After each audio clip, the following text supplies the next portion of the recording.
not like the Goonies up here. It's pretty tight. But I never been up there. All right, come on up. Whoa! This is exactly like the Goonies. Whoa! Are those CDs? Yeah, they're videotapes. Whoa! Is that a scrapbook? Yeah. Careful with it. Careful, it's old. Sorry. Yeah, we didn't have a lot of money when I was a kid, but I got to go to one game, and I made a whole scrapbook out of it. What year was it? May 15th, 1993.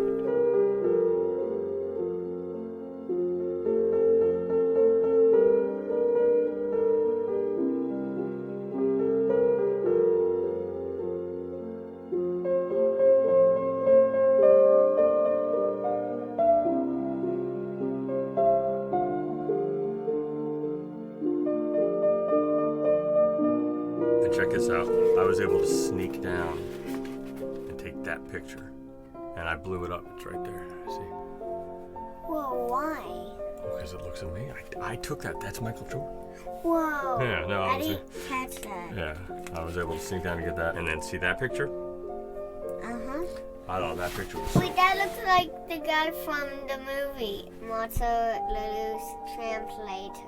Oh, Luther the Anger Translator. Yeah. Yeah. Yeah, you're not supposed to have seen that, but okay. But look at this. See? I blew it up. I guess Michael Jordan did look like Luther the Anger Translator. I never thought about that.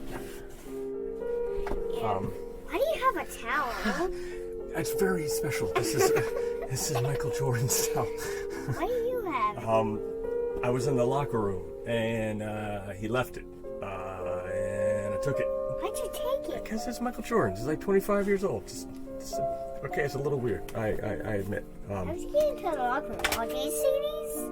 No, these are videotapes. And I was in radio and I got a press pass. And these are the video I took when I met Jordan. You met Jordan? Yeah. Can we watch him? Yeah. I guess it should still work.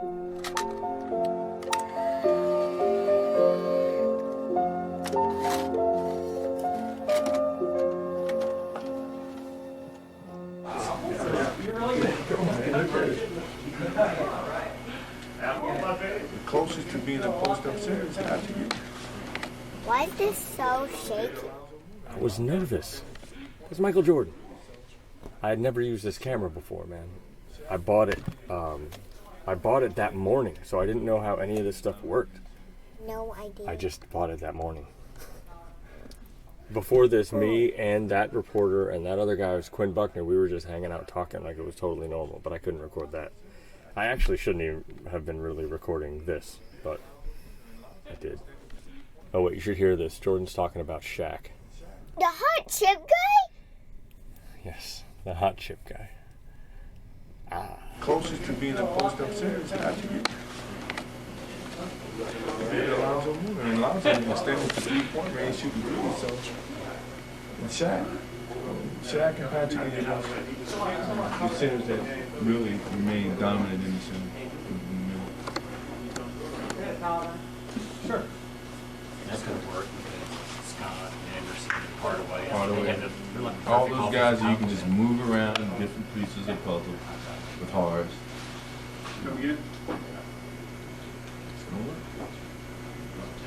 Why did the cutter go away?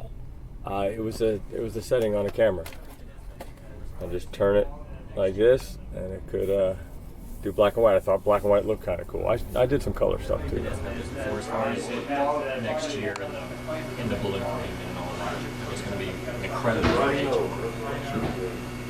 Can you envision like anywhere else? I mean, obviously they can all be anywhere. I don't really have it. Will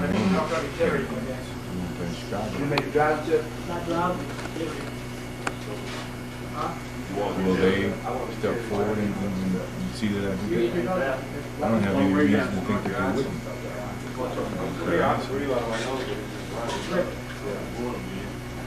But you never say never.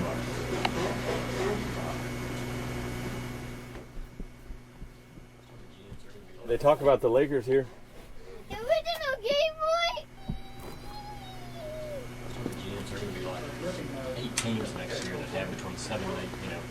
7 million.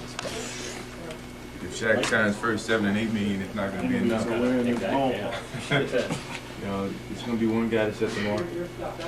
The Lakers are going to have, they renounce Eldon, which they'll do, so they'll have no slot. They'll have 9.3. So Miami, That's just guys coming out. Miami's right there too. Yeah. Miami's right at 10. Yeah. You're right at 10, kid. Can I come up? Yeah. Hey Cam, look, Pippin likes Gatorade too. Who's Pippin? I have failed you. 2 years. Everyone thought what we were talking about in terms of collectible ball.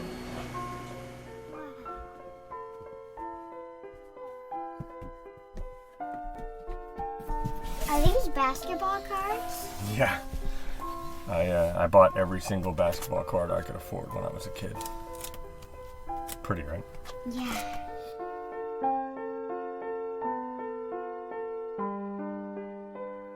When you don't live in an NBA city, you gravitate towards anything that can make you feel like you're there. And when you're from Columbus, Ohio, there are Buckeye fans and only Buckeye fans, because we all just felt sorry for Cleveland. So I adopted the Chicago Bulls when I was 9 simply because the Chicago Bears won the Super Bowl that year, which means I lucked into following Jordan right as he began to explode. I was also lucky enough to be taping the night Jordan scored 69, and my father and I edited a highlight reel using 2 VCRs and ended up doing that for every game I could tape.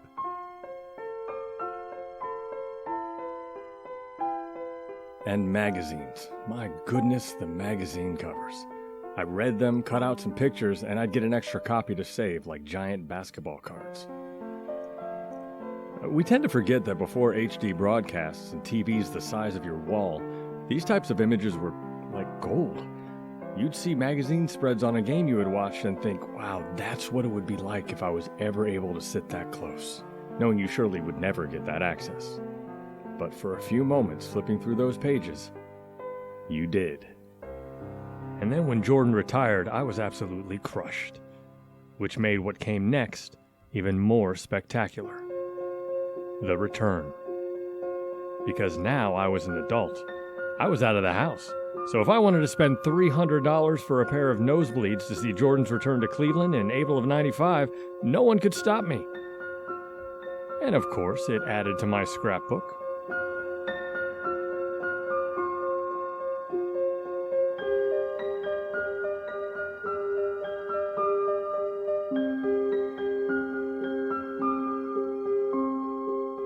And then 2 months later, my life changed forever when I became the youngest talk show host ever hired at 610 WTVN.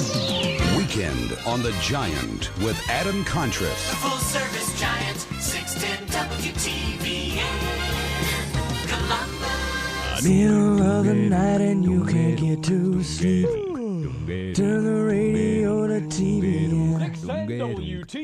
You hear a sort of club where members don't count sheep and figure this is more fun than you'd have in bed. Yes, it's the sad truth, folks. Call it Voice Your Mind on the Late Show. WTVN, we got an answer. Yeah, are they all animals posed by a radio show host who can't get off the graveyard shift because he only knows about the Beatles and Michael Jordan? You know how old I am, buddy? What are you doing at 19? And of course, any chance I got, I talked about Jordan. Dislocated his index finger in the game. I scared the crap out of me. I was laying on the ground. I'm like, oh God, he's hurt. He's gone. He's done. Because Michael was like rolling on the floor, like in tears, man. He looked pretty hurt. Then he comes back and scores 16 in the second quarter, and he's okay. I talked about him so much, someone finally called and said, you work at a radio station. Just ask for a press pass. So I did. And they gave me one. They gave a teenager a license to dream. And suddenly, this dude's leg would be where I would end up watching an entire game. I pulled out my childhood camera, and it was like my basketball cards came to life.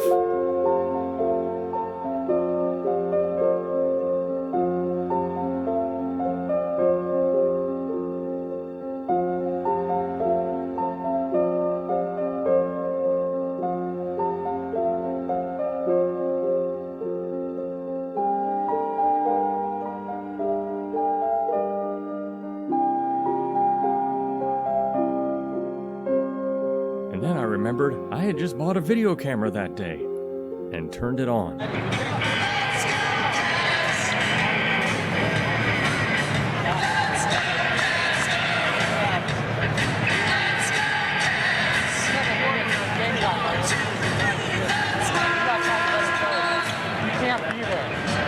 going to have to move off to the side. Your hands go off to the side. This is where we're supposed to be, right? Your hands go off to the side. We got a lot of guys working. Was he yelling at you? No, but that was when I realized radio guys aren't supposed to sit on the court. And I just tried to hide.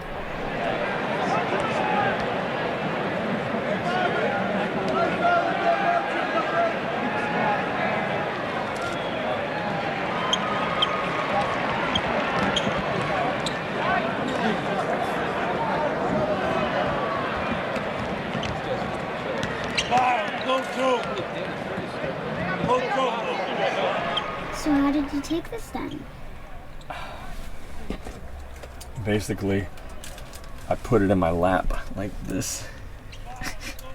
It was not fun, but I figured if I just kept my head down, nobody'd notice. I got lucky. You can actually see me in the broadcast of the game. The foul is on Steve Kerr. That's his first.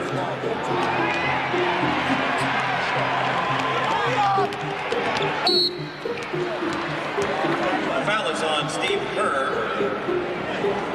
That's his first.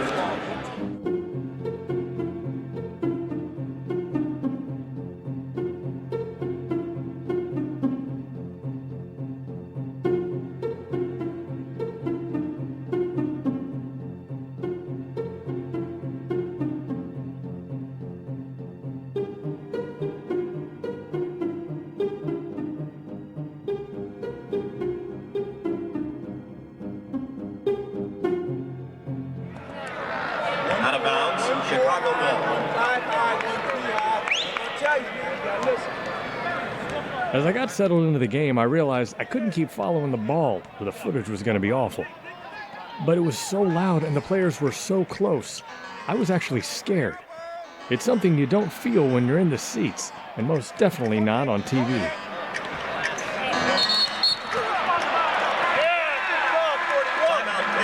Cavaliers timeout.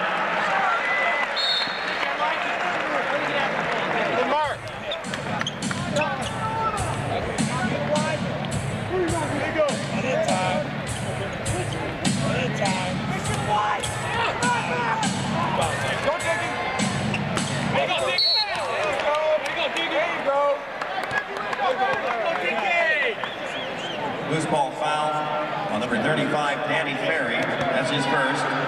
Team first.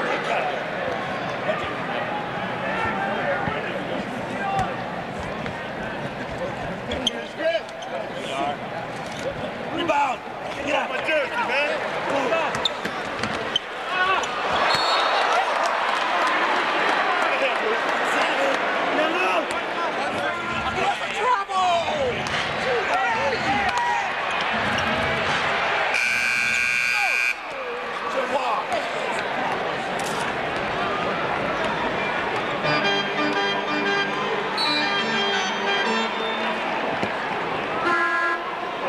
Cavalier foul number 24, Chris Mills, his first, team third. Bill Weddington back for Chicago.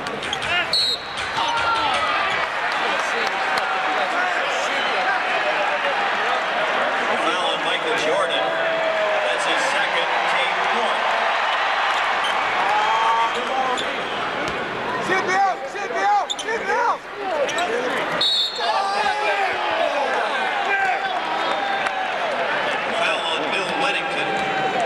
His third, team third. For the Cavaliers, Mansoura returns.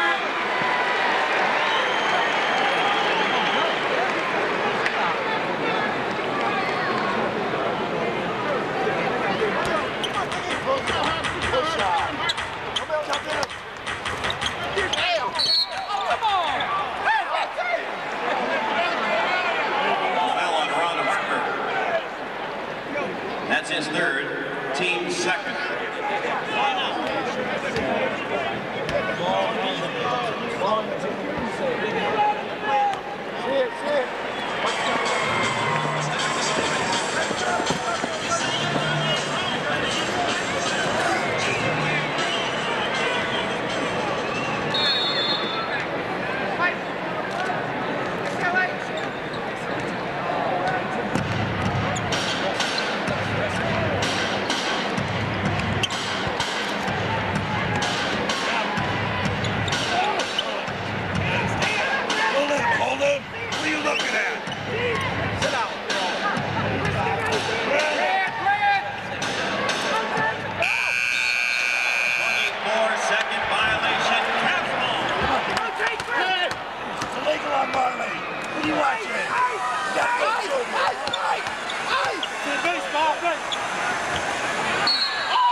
Who's this guy yelling? That's the coach. He was yelling at the ref the whole game, trying to get good calls. I had no idea Phil Jackson was this loud until that moment.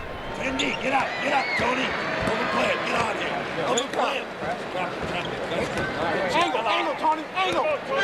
I guess I knew coaches yelled during the game, but this seemed crazy. Oh, and let me shout out John Paxson real quick.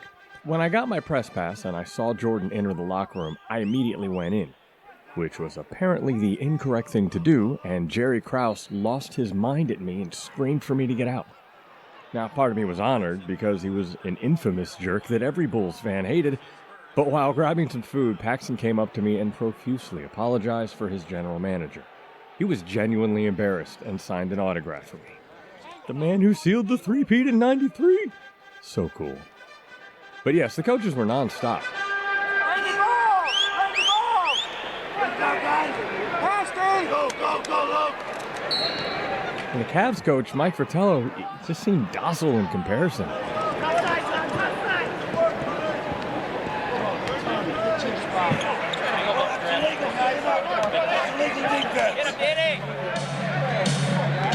know how to call a charge?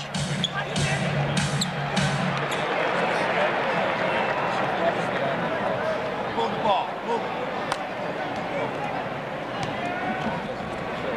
Go through. Go through.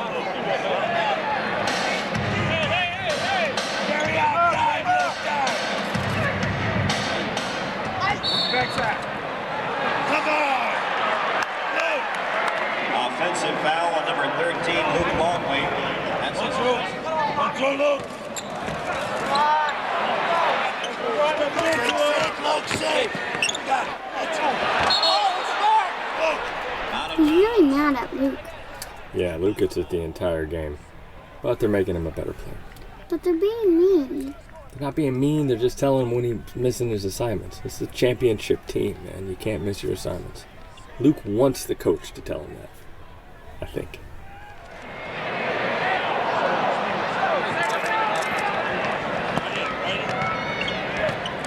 Hold it back. Right in. Dive, Luke. Look at him. Dive, Luke. That's true. Keep looking. Keep picking. Pin down. Luke. Hold. There we are. Rebound. Get out. My jersey, man. You watch it.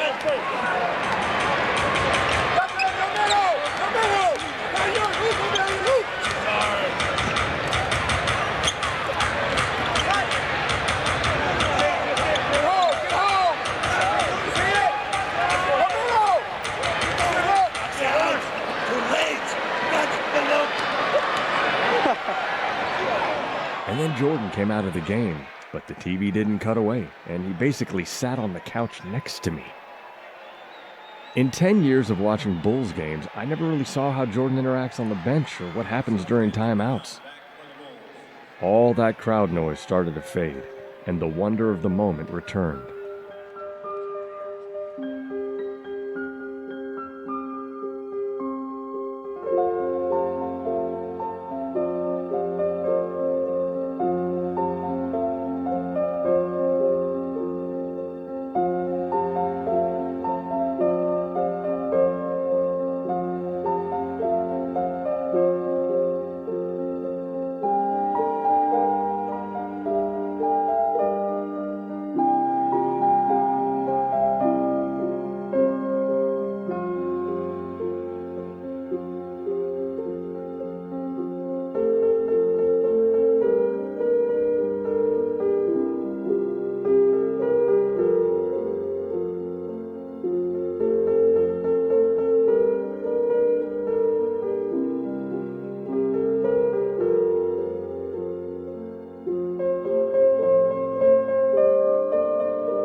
Jordan was all business, but Pippen and Harper were having the time of their lives.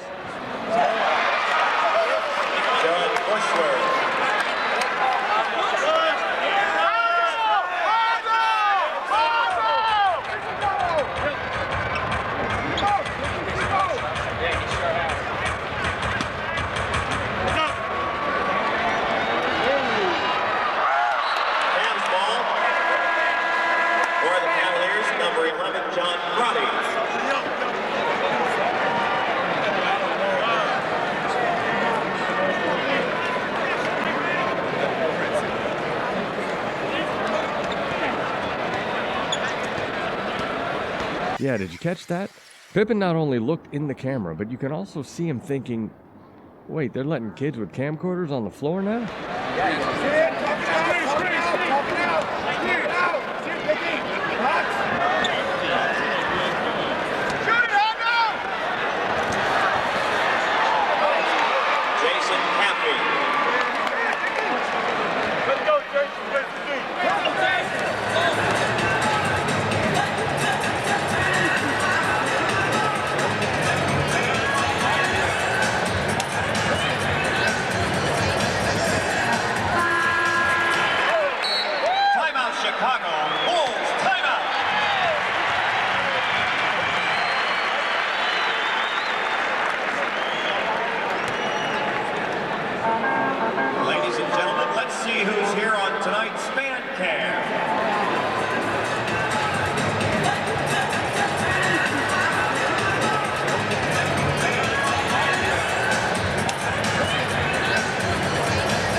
Then when Jordan came back in, I instinctively grabbed my childhood camera again. It's hilarious to me that I'm in a row of professional photographers with tens of thousands of dollars of equipment, and here I am with a $50 point and click. But therein lies the magic. These pictures look like my memories.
Wait, Jordan's 23, that's 45, and that's 33. That's Scottie Pippen, and that is Michael Jordan. And they signed them. Yep. Why 45? That was his comeback number, and it meant the world to me. So I mentioned I was an adult when he came back, but did I mention I was insane? I taped every single game of his comeback season, which meant begging local sports bars to let me record their satellite feeds. I kept a journal documenting every single moment, Mostly for my own therapy since I lived in Buckeye country and no one was as fanatical about it as I was. The reason I was so nuts was this overwhelming feeling that I didn't appreciate his first run, and I wasn't going to let that happen again. That's why I went into that locker room with a 45 jersey under my clothes and risked my job to have him sign it. And he wasn't too happy. Is he mad at you? Just disappointed. It was unprofessional. I was supposed to be working, and I shouldn't have asked for an autograph, but... You could have lost your job. Yeah, but I'd only had it for a couple months at that point. And it was Michael Jordan. Yeah, I probably should have done that. Jordan didn't mince words with me, and I quote, "You could lose your stripes for this, dog." And though I didn't have that on tape, when I went back to the locker room after the game, I caught him starting to scold another young reporter doing the same thing. You're supposed to be working, man. You're supposed to be in that. When I got to the hallway, I asked Pippen for his autograph, and he was very cool. And years later, I realized it was quite a famous section of the Gund Arena hallway outside the visiting locker room. This is where it all went down. Now, it wasn't my most professional moment, and it kind of hurt that he felt less of me, but hey, he was kind enough to sign my jersey, and 25 years later, it's a family heirloom.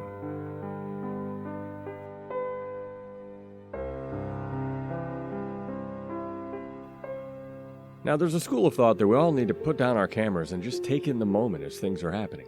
And I did indeed find myself so in awe that I just watched as a fan.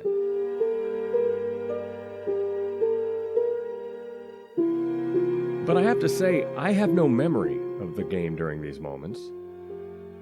25 years later, these images are my memory, and I presume in another 25 years, I may find it hard to believe this even happened. So, although I'm glad I took a few moments to just soak it in, I'm happier that those moments were few and far between. Because that's Michael Jordan walking towards me. As the first half neared the end, I finally started to concentrate on the game itself and not just the sights and sounds. I hadn't really paid attention to how Jordan was doing until this moment.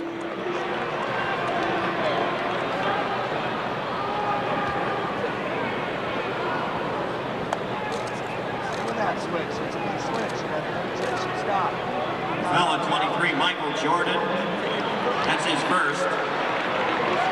Terrell Brandon at the line for two.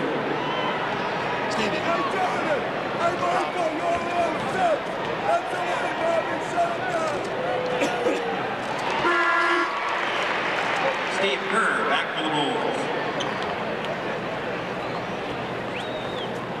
Hey, Michael, out the shoot!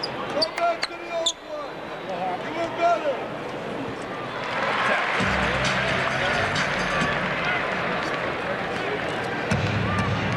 When I look back over my footage and pictures, I realized this fan had been messing with Jordan during the entire game, including pre-game warm-ups.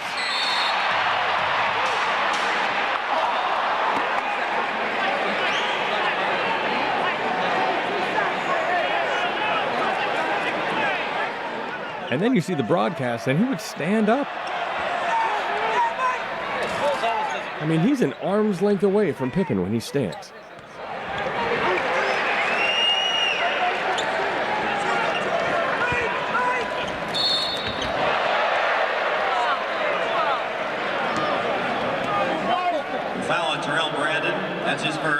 And if you listen closely, he'd been yelling well before the shoes line.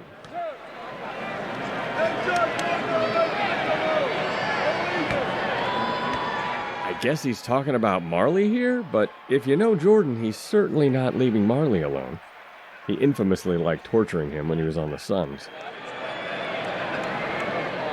Now, Jordan was having a quiet first half with only 6 points in the first quarter and 0 in the second, only attempting one shot. He really didn't seem very engaged, and to be fair, Bobby Phills was a really great defender. 24 seconds to shoot. Sadly, he died in a car crash a little over 4 years after this. Such a shock. And Jordan wasn't the only guy getting screamed at. Rodman was out with an injury, and Pippen was picking up his slack, which brought the heckler's wrath on him.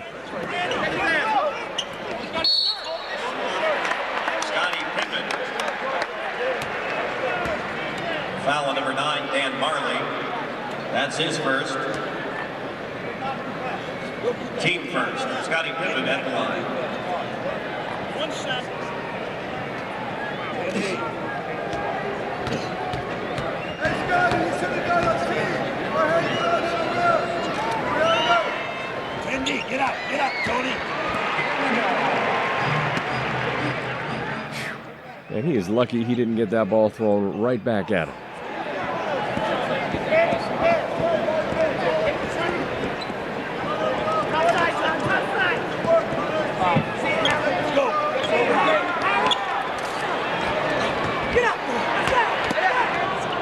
And then Jordan fouls Brandon. And that's when the heckler takes it one step too far.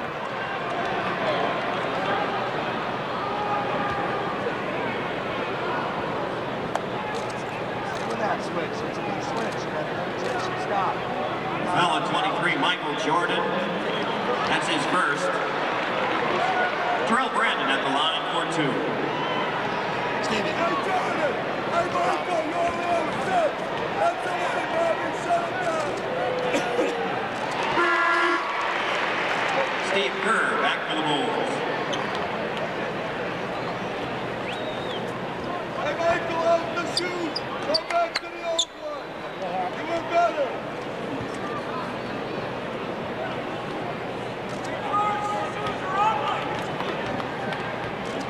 Bobby Bell, you're great!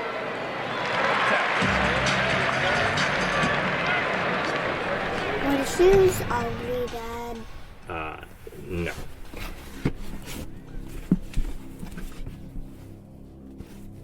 So I own two special pairs of shoes. You guys know about the first one.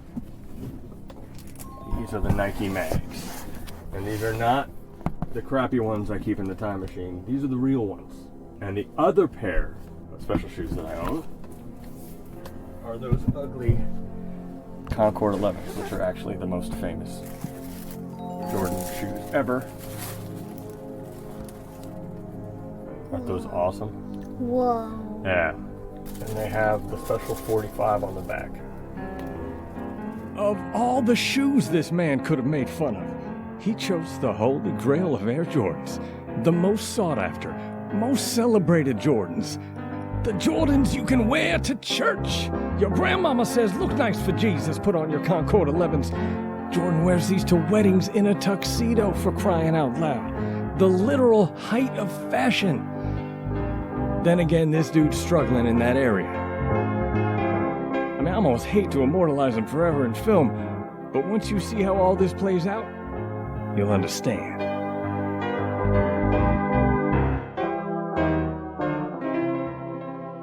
Would you like to wear them? Unfortunately, I can't wear them. Why?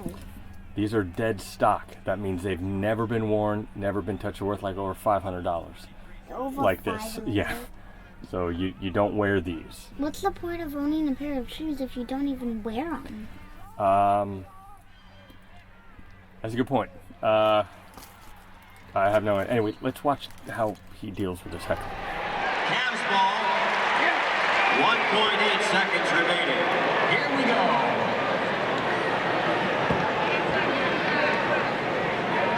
Stay on Marty and Barry! He was going to the basket! You guys can't go! Stop switch! Hard sit! Sit! At the half, the score, the Chicago. So that ended the half. And during halftime, the Cavs premiered their new mascot, Whammer.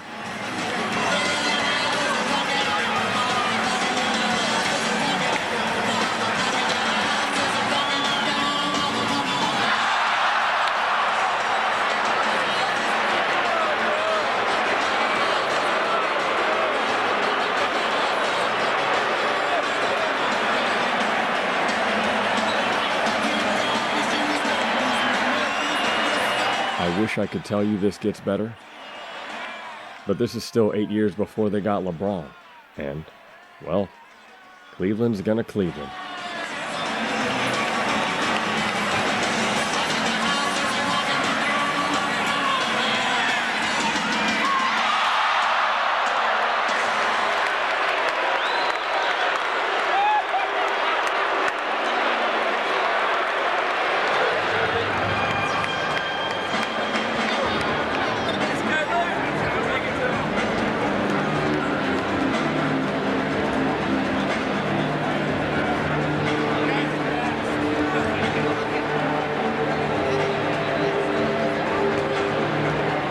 So the Bulls come back, and I decide to try out the snapshot feature a bit during warm-ups.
Cannot tell you how happy I am that I realized this was awful before I ruined any important shots.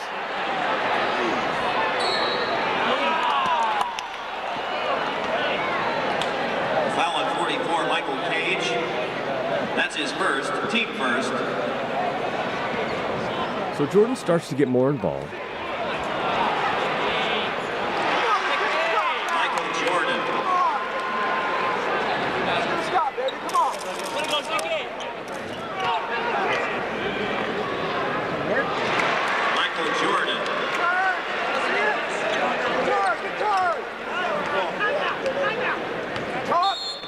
And not just in scoring.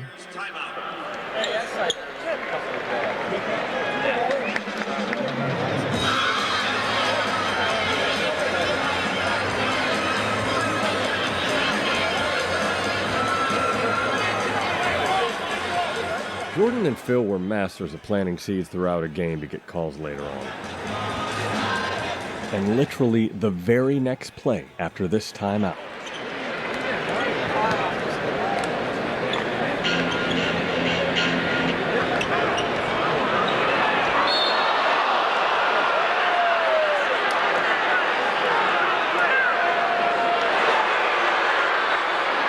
of course, the kid in me is thrilled as my Jordan at the line picture meant so much to me when I took it, and now I was actually filming him at the line.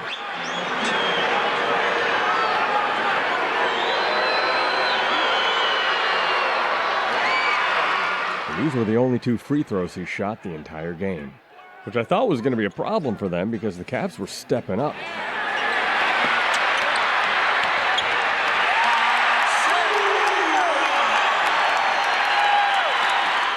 And unfortunately, some of Jordan's teammates were not.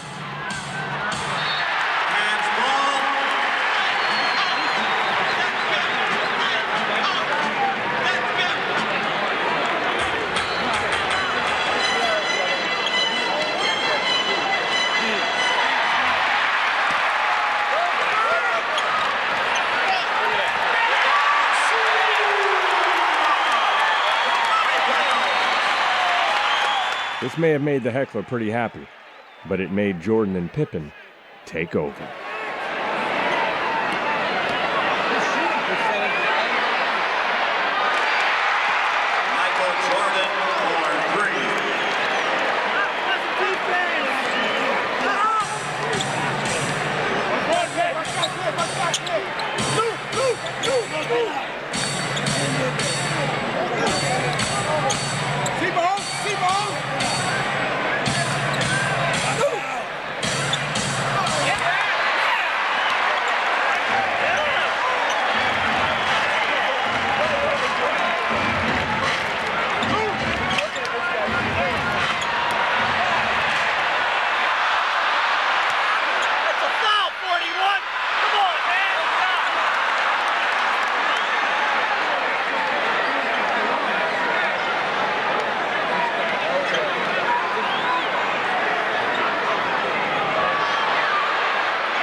Wait, you got to see this. You got to see this. All right, see this basketball card? That was taken right at that moment.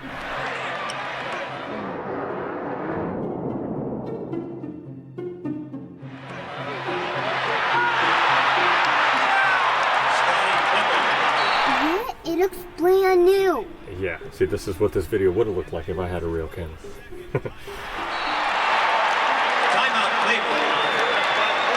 Cavaliers, 20-second timeout.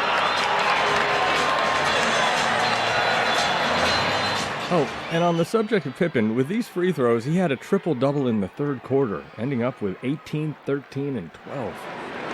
I feel like he gets dismissed because Jordan's light was so bright, but at the time, we all felt Scottie was the second-best player in the league, not just this team. He did everything, and was the best support system for a pure scorer like Jordan that there's ever been. And then with Rodman simply wanting to rebound and give it to others to score, I mean, that team was a perfect storm managed by a brilliant coach. What a thing to witness. Foul is on Brandon Brown, his third. Team second. Danny Ferry back to the Cavaliers.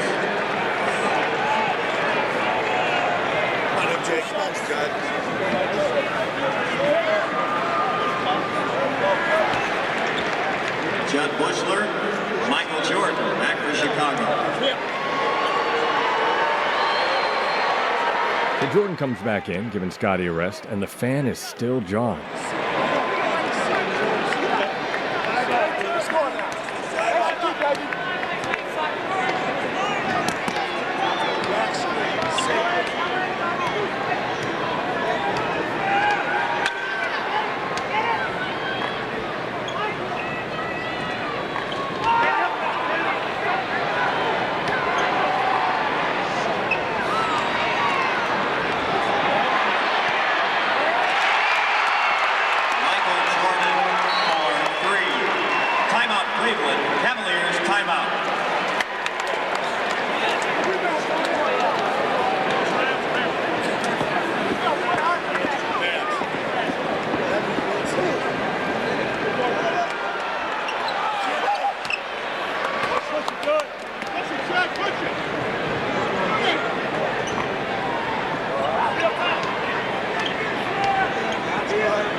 Man, that look when Jordan is disappointed with you.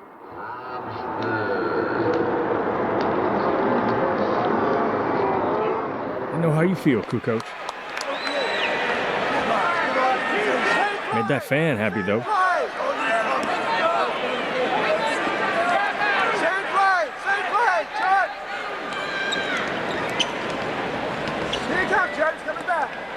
All of this leading to one of the most memorable answers to a heckler I've ever seen.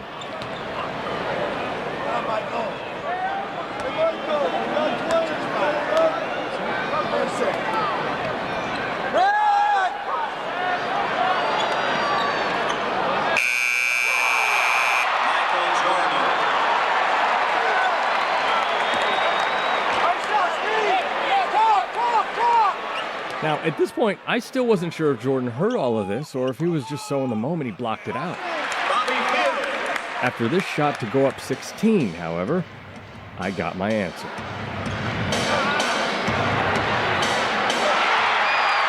Michael Jordan for 3. He literally points at him and yells right back.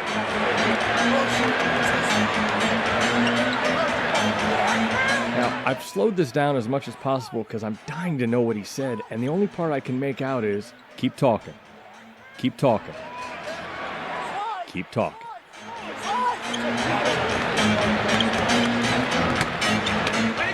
And the fan does. He gets right back in his face. Dude is uncomfortably close to Jordan here, and I'm actually stunned the ref didn't talk to him. But after this, MJ knew the game was sealed and he was in good spirits. It was the only time I saw him smile the whole game. His third penalty situation.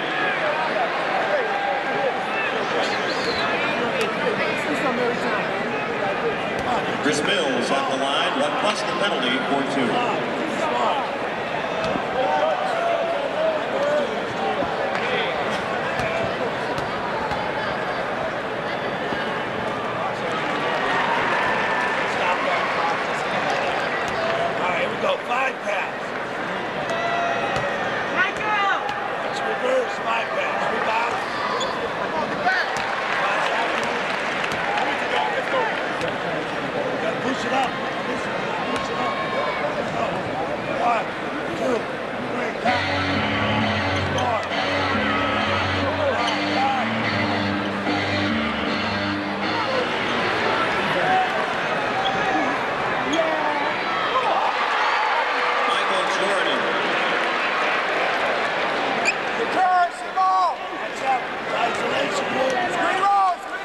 The Cavs were still scrapping, though.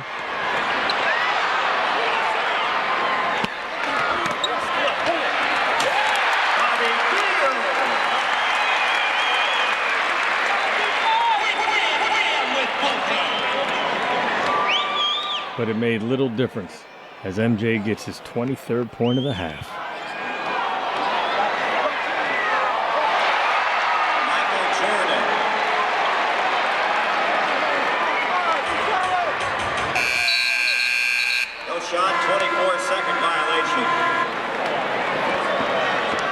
He goes to the bench, and you see him look over at the fan who is still talking.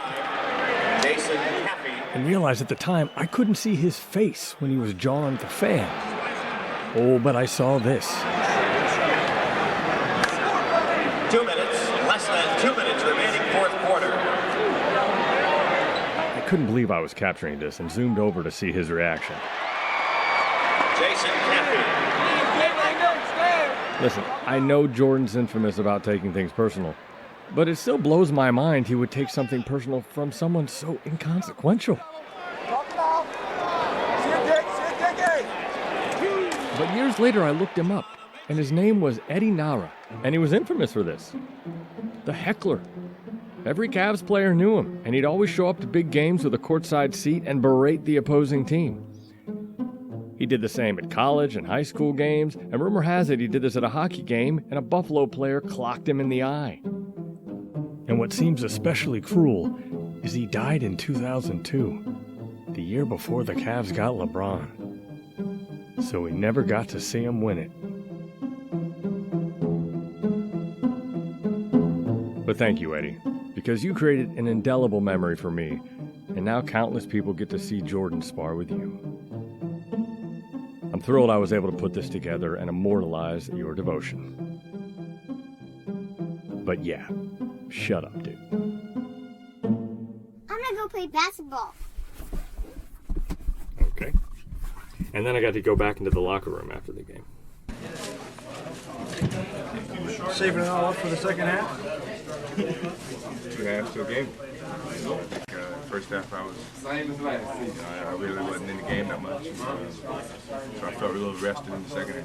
I know they rotate and double a lot on defense. Were you surprised they're leaving you open so much on the three-point line? I don't think they could find me in the second half. I was more at the top, and before I was in the post and they were double teaming me, and then it was easy for them to stay on me. And then when I got out of the post and was able to move around a little bit, it made it tough for them to try to keep an eye on me. But in the post, the first half, they did a good job getting the ball out of my hands. Michael, that run at the end of the third quarter into the fourth kind of really separated you guys tonight, really kind of took off after that. Well, I think in the second half, we really had a couple good stretches down throughout the second half, and then we were able to, as you said, separate ourselves from them. Rebounding-wise, open court, we were able to get some penetration to the defense, and we really put some pressure on them. And a nice bench help tonight, too, didn't you? Yeah, everyone contributed off the bench. And Steve Kerr came in and gave us some good minutes. Judge Boosler came in. Nicky Simpson stepped in the starting lineup and gave us some good minutes. So I think that's a good sign for this team, is to be able to expand your roles when one player is not in the game and be very productive. Can you feel anything this early about this team? I mean, it's still very early in the season about where this team is going at this point.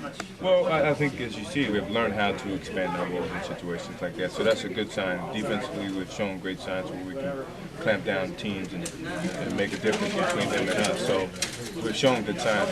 Are we where we want to be now? We got a long way to go, and I think we have to do that consistently throughout the game. How about Bobby Phillips? He's seems like he's kind of playing you better and better as time's going by. Can you comment on that? Well, I think the difference between him and Elo or whatever, Elo in the time that I was playing here in Cleveland, they never doubled him. Here, he knows he's got double team coming, so he plays pretty sturdy and very solid in the post and wherever he plays. The second half, I was able to get him in an open court situation. So I debated whether to mention this, but considering you can literally see Scotty trying to put his pants on, and mind you, I'm not the only camera rolling, it bears mentioning. Post-game locker room interviews are insane. And in the 90s, it became a massive debate after the Zeke Mohawk incident. Everyone wanted to focus on female reporters in the locker room, but the truth is, none of us should be in the locker room. Before this, Scotty came out in just a towel, and a female reporter and I saw way more than we should have, and promptly turned our heads out of respect. It was wildly uncomfortable, but the only way any of us could do our job. 25 years later, this is somehow still a thing, and I'll never understand it. For bigger games, they simply set up a press conference and the players come there after they're dressed for a controlled question and answer period. And now because of COVID, I have to wonder if the days of locker room interviews are going to be a thing of the past, once athletes get used to not being forced into corners and grilled before even getting dressed. It's a wildly unnecessary relic of the past. Hopefully. Pippen picked up the rebounding slot without Rodman. He had 13 tonight. Is he a better rebounder now than when you were playing before, or is it just the fact that you had other rebounders back then? We had other rebounders back then. I think he didn't really have to do it as often with Horace and with Bill. I think he's been able to always expand his role, and I think that's a sign of greatness for him. And tonight he expanded his, in the rebounding area and certainly in the assist area. Michael, when you don't have a first half that's a good one, do you just say to yourself at halftime or some point in the second half, like, no matter, no worry, I'll get hot in the second half? Well, even when I'm in the first half, I only had 8 shots and I was still within the game. I just had to figure out ways to attack the defense, to get myself within the rhythm of the game, and I was able to do that even in the second half with the three-point shooting, which extended the defense a little bit more. And I was able to get some isolation. This team, your team seems like they've reloaded. You guys are ready to go for another run this year. For the Cavs, they've almost hit. They got to start all over. Seeing them this year and seeing Mark Price gone, John Williams. Your comments on their team as a whole. It's a different look. Through injuries, through trades, through retirement. They're certainly not the Cavs of 4 years ago. They got a good solid base with Mills and Fields and Bob, Sarah and Brandon. I think now they can start building from inside and extend themselves a little bit better, but they've made some unbelievable changes. And now I think they're trying to build things back up, and it may take some time. Thanks a lot. The whole conference this year seemed to be very competitive. Indiana and Atlanta, your thoughts on that? It'll be tough. Atlanta's dealing with the loss of Shaq, and Indiana's without a couple of players, so they're going to make some adjustments here and there whenever those people come back, but you can believe both of them are going to be the teams to beat in the East. Mike, thanks a lot. Good luck to the rest of the season. Hey, Melina told me to show you. Melina Cunningham? Yeah. How's she doing? She's doing fine. She should be up here next couple of weeks. Is she? Yeah. Is she moving up here? Yeah, in Antonio. She's where? She comes to see Langham sometimes. Oh, yeah? Yeah. Tell her I see what's happening. Okay. Good girl. Told me to holler at you. All right.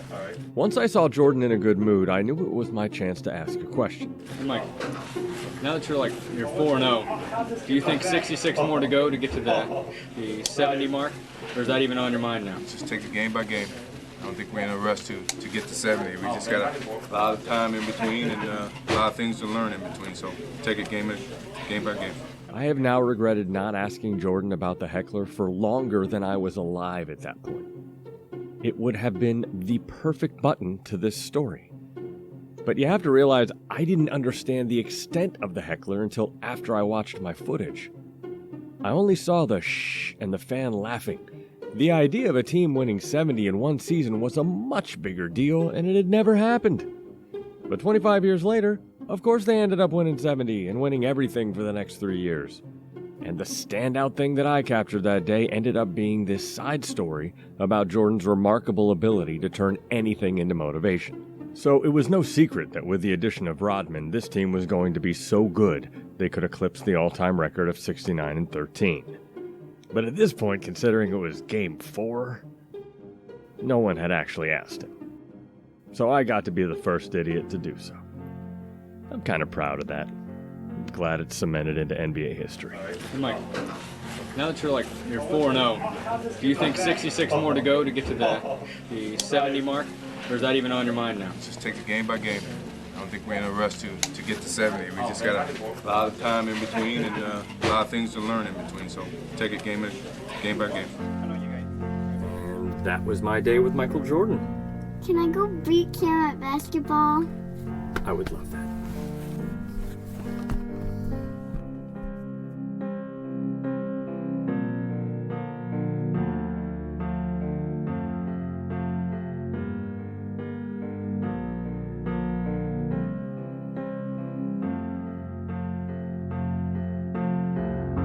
My relationship with the NBA after Jordan changed forever when in January of 2000, I finally moved to an NBA city, Los Angeles.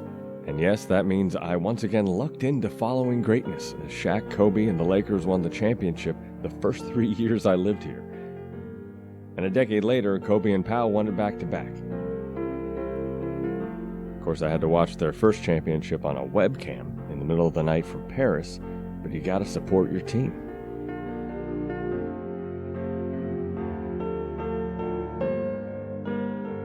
Now, I still repped MJ. You can't forget your roots.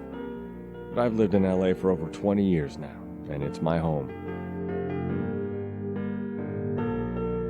In 2010, YouTube moved their time limit from 10 minutes to 15 minutes, which meant I could finally upload the original short I made about meeting Michael in 1995, which really did just sit in my closet for 15 years.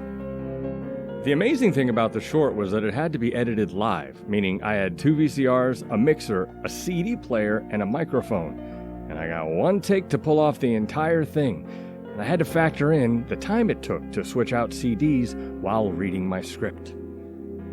You screw up, you start over. 15 straight minutes. Might be my proudest editing achievement to date, and I did all that work just to show it to 4 or 5 people back then. Crazy. Also crazy was watching it go viral. I mean, when you wake up one morning and the Washington Post has written a story on it, kind of hard to process. And although BroBible.com isn't exactly the Washington Post, they included it as part of their top 10 Jordan trash-talking moments of all time, and it audibly made me gasp. To think that I somehow added something to Jordan's legacy with my footage that wouldn't have existed otherwise, it kind of boggles the mind. Also mind-boggling is having kids and having one that is basketball crazy. To the point of it being the dangling carrot that made him walk. Oh, there's 5 steps. Yeah. As well as being his first word. Basketball. Too young to take him to games, but I was lucky enough to score some player tickets and meet some stars.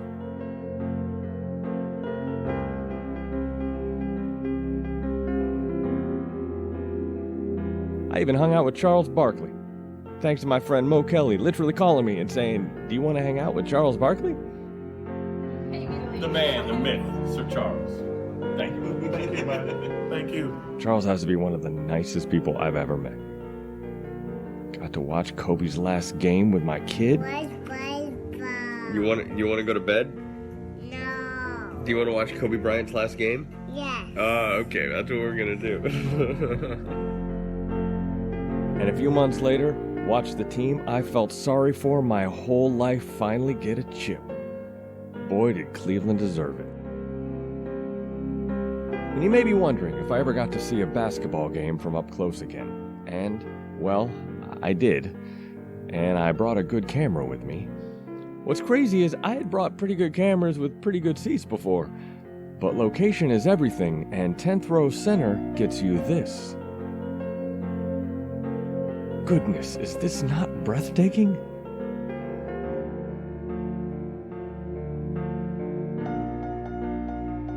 Oh, to have had this technology in 1995. Then again, that's what makes what I was able to capture back then so special.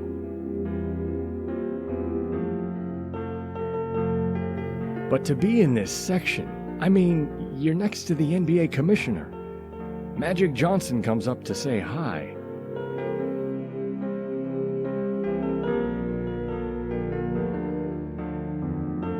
I mean, other than this not being my childhood hero, this felt a lot like 1995.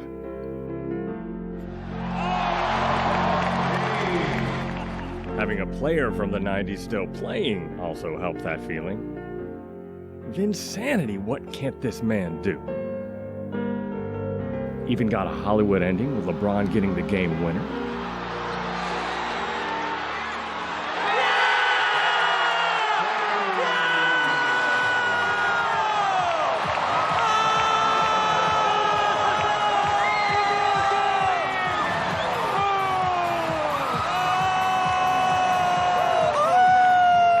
Tyson Chandler sealing it with a block.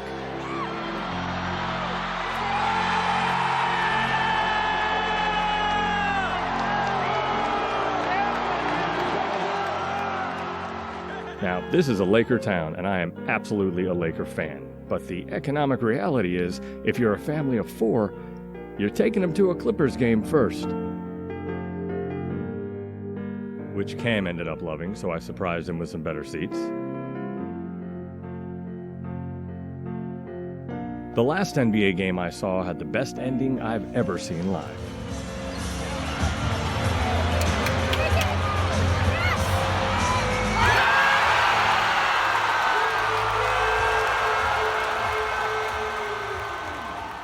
And then, of course, a few months later, our city had our hearts broken. Dude, did you see this news about Kobe? He died in a helicopter crash? I was lucky enough to be shooting a commercial for my DeLorean in Kobe's neighborhood and met him at this Starbucks. I made him laugh bragging about my car, which he appreciated. His life after basketball was far more inspirational to me since we shared a mutual love for filmmaking and storytelling, as well as an obvious devotion to our children. I just knew I'd get to work with him someday.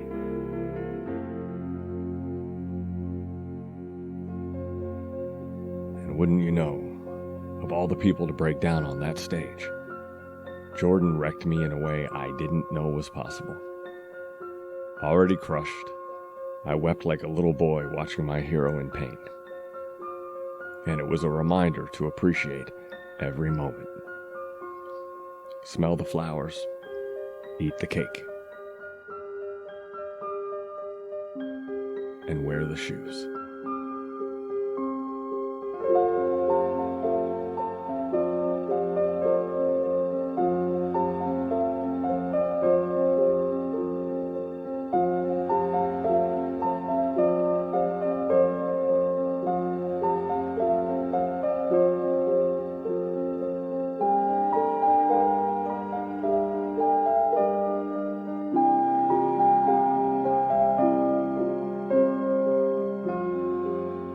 Jordan ignited my passion for the game of basketball.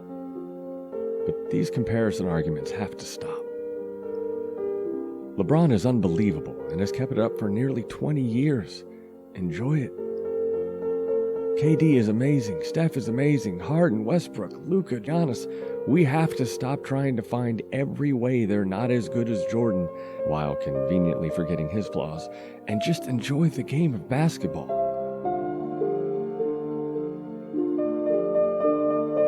Cheer for everyone to be their best. Isn't that what we teach our kids?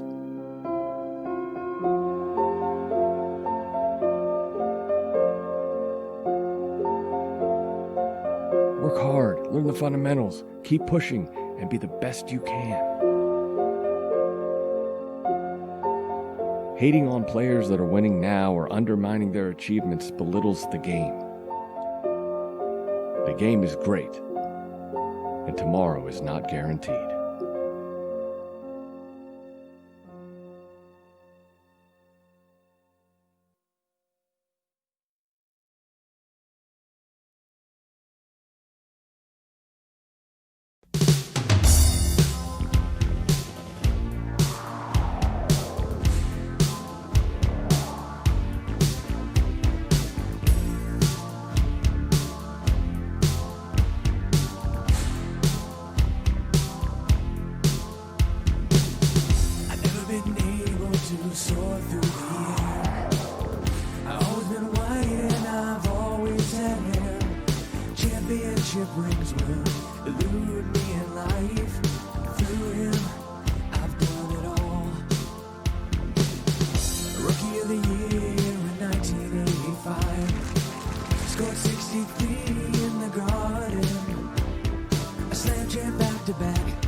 fall over my head. Even though my vertical wouldn't get me out of bed. Standing from the foul line, man, what was this for fed? Wheaties? Conquering the Cavs in 1989. And every year after that, shot by 1 and 2, and Mr. Wilkins' job. A 69 barrage to win in overtime. Through him, I've done it all. Winning 3 straight, then walking off the court.